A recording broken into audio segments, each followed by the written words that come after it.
Hey everyone, welcome. Today, we'll uncover a mystery about a grand, most dramatic funeral encounter. So she charged over and started yelling at the woman, who looked like an innocent little bunny, crying while holding the kid and not fighting back at all. After the funeral, the woman sued her mother-in-law, posing as a grieving widow for custody, angering her greatly. On the court, the mother-in-law flew into a rage.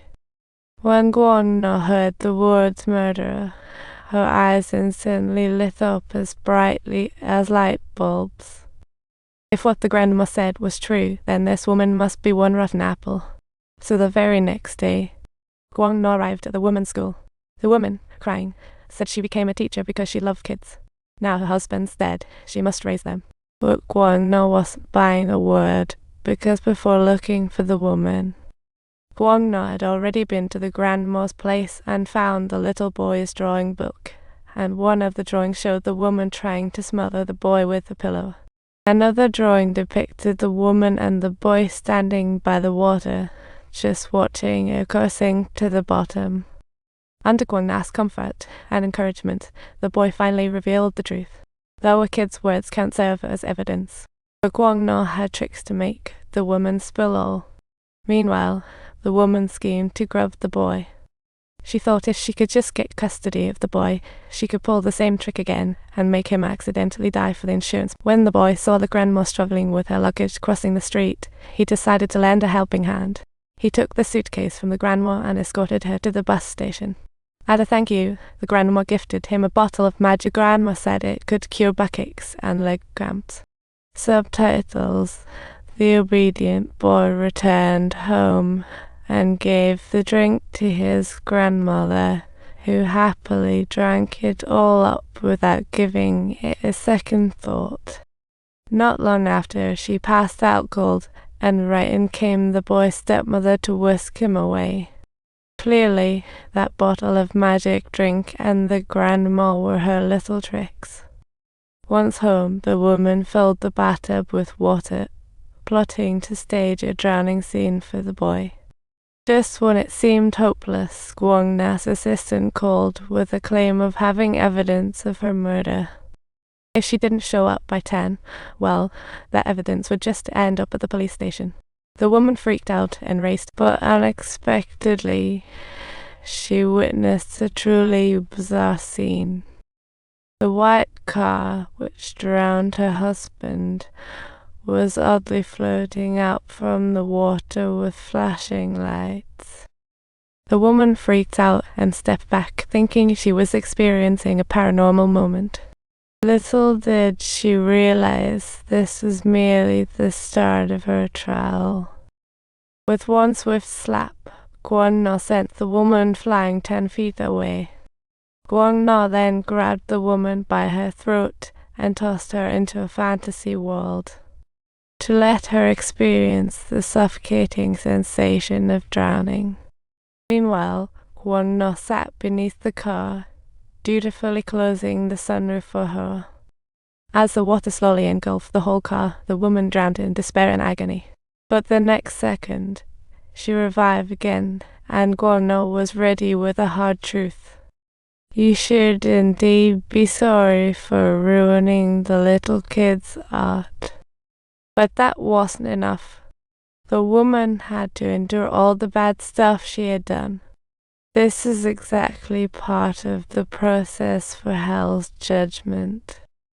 So the woman found herself hanging on the edge of a cliff, pleading with Guangna, promising she would never mess up again, but Guangna was as cold as ice.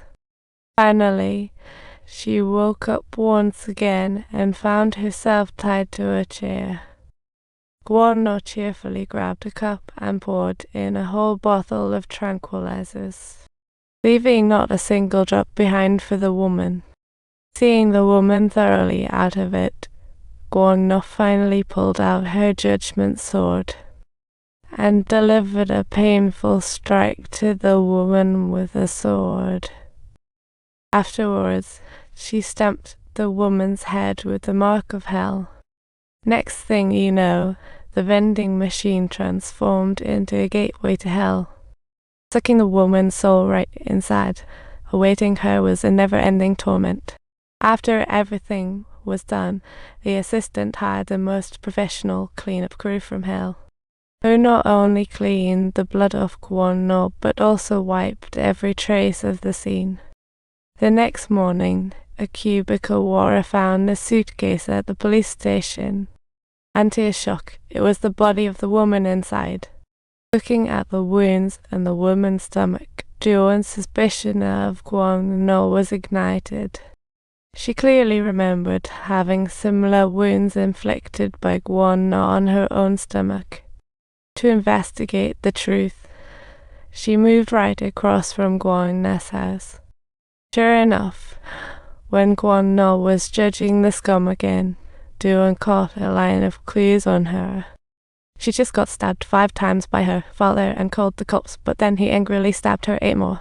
The wife came home to find this scene and wailed, holding her son's lifeless body. It couldn't get worse than this, and the man was already seeing red. The wolf's head could no longer satisfy his twisted desires. So he grabbed a fruit knife and stabbed 5 more times. The daughter, asleep, heard her mother's cries and got up to check it out. Seeing her mum and brother lying in a pool of blood, she couldn't help but gasp quietly. But the father had absolutely no intention of sparing her and stabbed her fiercely 3 times as well. After the family was breathless, the man cried as he called the police. When a swarm of police showed up, he began his true drama act again. The clueless police comforted him, saying, "Our condolences." Suddenly, the man's expression shifted, saying he knew who the real killer was. The man was soon brought to the station, with all evidence pointing at him. The police thought they had the case wrapped, but the man suddenly turned meek, claiming he had no idea what happened. When the interrogation started, the man pulled a surprising move that stunned everyone present. This was nothing short of classic personality disorder. In the following minutes, he flipped from a killer uncle to a pitiful soul who lost his family, then transformed into a kind-hearted teenager, swapping between personas, chatting away with Duan. When he shifted to his fierce uncle persona, Duan asked why he killed his sister. Without hesitation, he claimed that his only friend was the one helping him deal with those who didn't know their place. Just as he finished, he flipped back to his child persona, advising the third persona to admit faults to the police.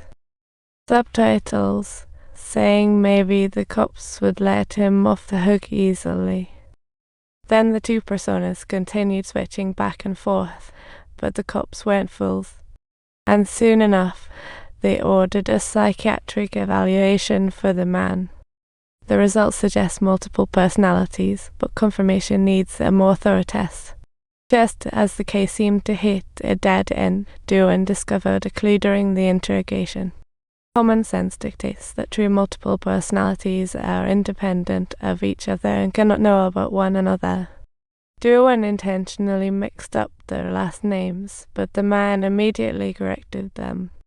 Plus, he brought things the third persona knew into the second one, and clearly he was just putting on a show trying to dodge blame.